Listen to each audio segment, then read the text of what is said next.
presentation, but he's going to explain our position on the way forward. Thank you, Mr. President. Kindly address the journalists. Well, thank you, members of the press. Thank you, leadership here present, members of the National Executive, and members of the National Standing Committee. It is very sad that we've had to be aggressive. You may be aware. We had penciled this day, a very important day, as a Free Zimbabwe March Day, which is in line with exercising our democratic rights as a movement and also as a people.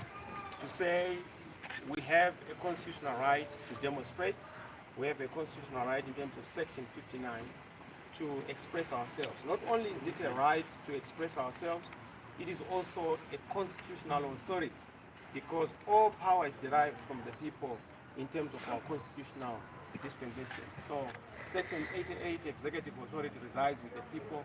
Section 117, parliamentary authority, also resides with the people. So any organ, any office is as a creature and as a result of the authority of the people. So we're exercising our right as the constitutional authors of our constitutional order. And we had to inform the police.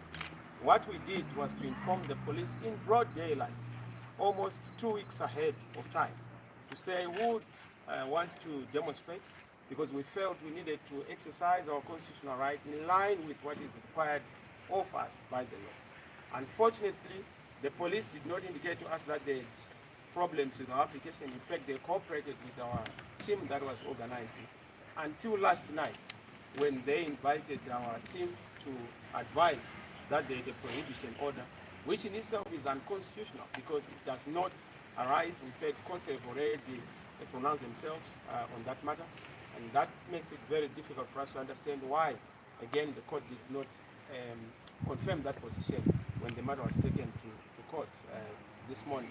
So what is clear is that we have seen scenes and circumstances of extreme brutality by the, especially against the ordinary people, the citizens, some of whom we intended to actually address and advise on the latest developments.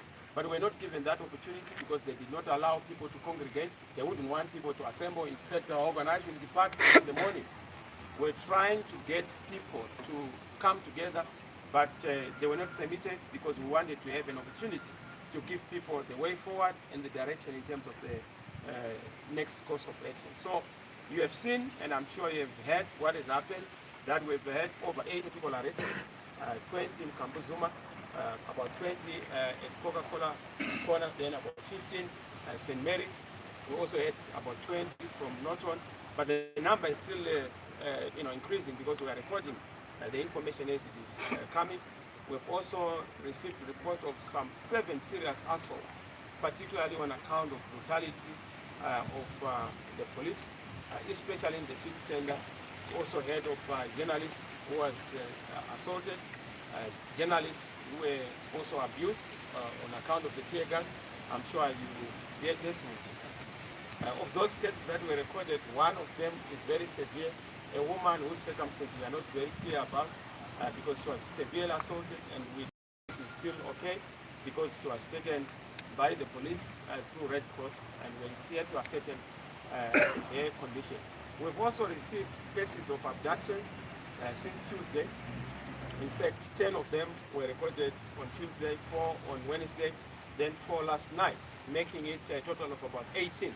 That tells you the magnitude of the challenges that we are facing, particularly when one looks at the police brutality. So that is the situation.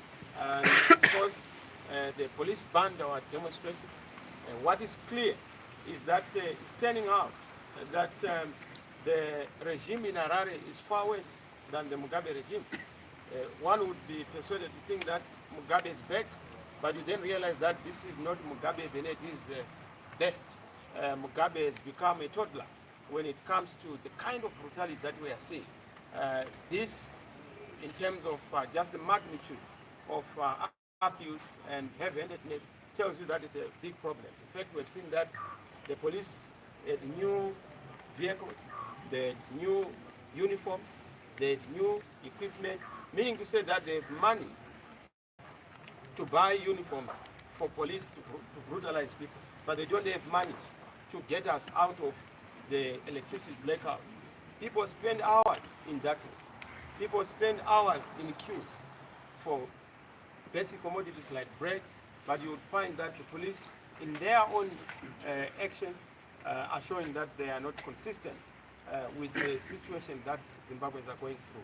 I would want to say that I think it's clear for all of us that Zimbabwe is not open for democracy. Zimbabwe is not open for justice. Zimbabwe is not open for constitutionalism and rule of law. And more importantly, Zimbabwe is not open for business. It's so clear, it is known, not only to have an illegitimate regime in this country, we have a rogue regime, because you can't have a constitutional order where a government chooses to deploy armed people against its own civilians who had actually applied, because in terms of our approach, we just wanted to have a peaceful march. We didn't want to have any problem, but to express the legitimate grievances that we have said the people of Zimbabwe have. Thank you. I think if you have any questions, we can then address. Thank you, Excellency. We'll take 2 or 3 questions at a time, but